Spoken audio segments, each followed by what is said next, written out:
Nah, kami dari kelompok Nah, kami sini akan menjelaskan tentang materi ini, yaitu materinya enzim. Nah, sebelum itu kami akan memperkenalkan diri kami. Saya adalah Jargon Ditambah Siregar. Saya Bola Media. Saya Nadia Imusada. Saya Devan Fajar Hidayat. Langsung saja ke materinya. Di sini saya akan menjelaskan tentang pengertian enzim. Jadi, enzim merupakan protein tunggal atau gabungan dari protein dan senyawa non-protein yang hanya dapat dihasilkan makhluk hidup dan berfungsi sebagai biokatalisator. Apa sih itu biokatalisator? Jadi biokatalisator itu berasal dari dua kata, yaitu dari bio yang artinya hidup dan juga kata katalis yang artinya zat yang dapat mempercepat reaksi kimia. Jadi dapat disimpulkan bahwa enzim merupakan zat yang dapat mempercepat reaksi kimia dalam tubuh makhluk hidup. Jadi zat yang dipengaruhi oleh enzim itu disebut substrat dan hasil reaksi disebut produk. Nah, jadi di sini saya akan menjelaskan tentang berdasar klasifikasi enzim terbagi menjadi dua, yaitu berdasarkan tempat kerjanya dan berdasarkan tipe reaksi yang dikatalis. Berdasarkan tempat kerjanya, enzim terbagi menjadi dua, yaitu enzim intraseluler adalah enzim yang bekerja di dalam sel, contohnya katalase.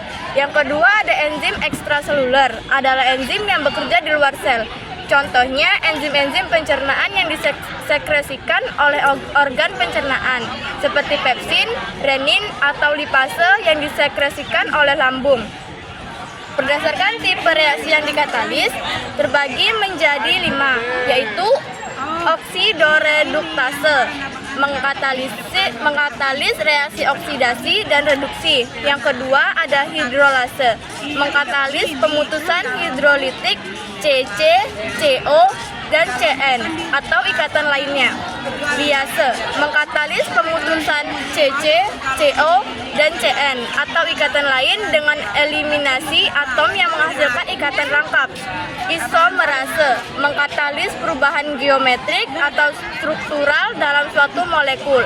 Dan yang terakhir ada ligase, mengkatalisis penyatuan dua molekul yang dikaitkan dengan hidrolisis ATP. Nah, jadi itu klasifikasi enzim. Saya di sini akan menjelaskan tentang komponen penyusun enzim. Enzim terbagi menjadi dua, yaitu adalah enzim sederhana dan enzim kompleks. Enzim sederhana dibentuk dari protein, dan enzim kompleks atau haloenzim dibentuk dari apoenzim atau protein. Nah, apoenzim sendiri adalah bagian enzim yang berupa senyawa protein yang mengandung binding site. Itu terbagi menjadi dua, yaitu binding site terbagi dua, yaitu sisi aktif. Yang pertama sisi aktif adalah sisi yang berikatan dengan substrat, dan yang kedua adalah sisi allosterik adalah sisi yang berkaitan dengan kofaktor atau aktivator enzim. Nah, pembentukan kedua itu adalah kofaktor. Kofaktor adalah bagian enzim berupa senyawa non-protein. Kofaktor dapat mengubah bentuk sisi aktif sehingga dapat ditempeli substrat tertentu. Kofaktor terbagi menjadi dua lagi. Yang pertama adalah gugus prostetik.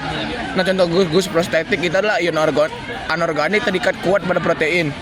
Penjelasan gugus prostetik sendiri adalah gugus prostetik adalah kofaktor berupa senyawa anorganik atau mineral yang berikatan secara kovalen dengan enzim, contohnya Cl- dan Ca2 positif. Nah, pembentukan kofaktor yang kedua adalah koenzim. Koenzim adalah senyawa anorganik tertingkat lemah pada protein.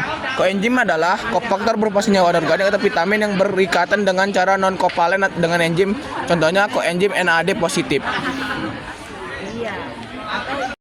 Nah, selanjutnya saya akan menjelaskan sifat-sifat enzim.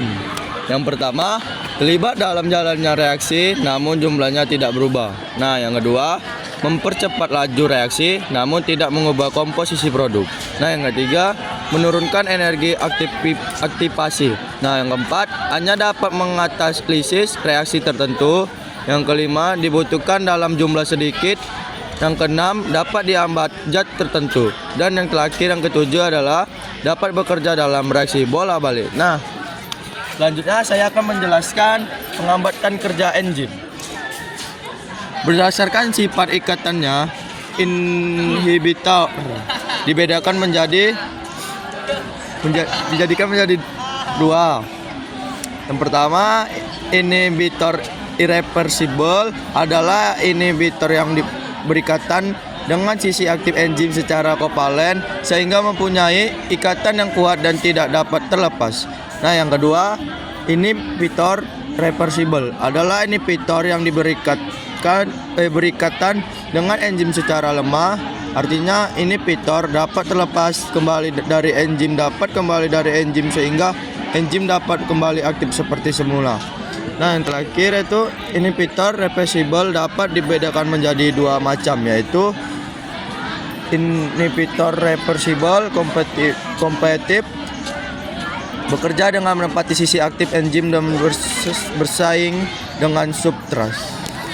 Nah, sekian dari saya, terima kasih. Selanjutnya yaitu cara kerja enzim. Cara kerja enzim terbagi menjadi dua teori, yaitu teori gembok dengan anak kuncinya atau lock and key teori dan teori kecocokan induksi atau induced fit theory.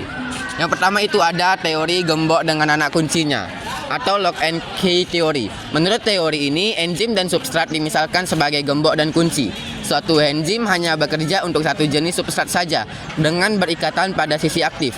Yang kedua itu ada teori kecocokan induksi atau induced fit theory. Kofaktor atau aktivator enzim akan berikatan dengan sisi allosterik. Kofaktor mengubah bentuk sisi aktif agar dapat mengikat substrat tertentu.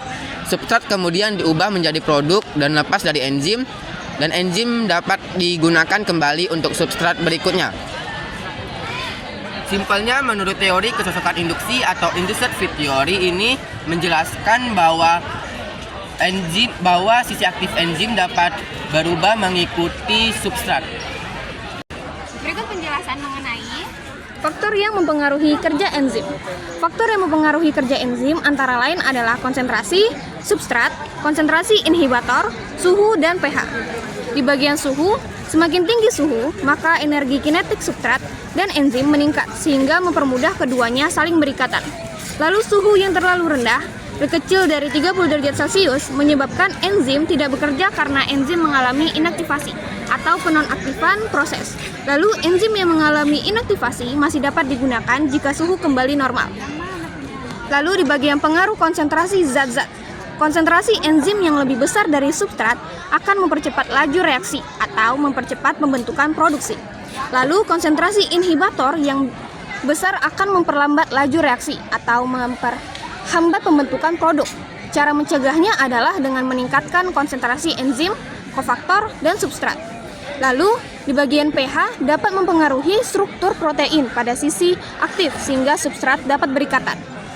Enzim yang telah berikatan dengan kofaktor disebut holoenzim. Lalu sisi aktif dapat diganggu oleh inhibitor yang berstruktur sama. Lalu enzim terdapat di lambung, mulut, serta usus halus, dan juga pankreas.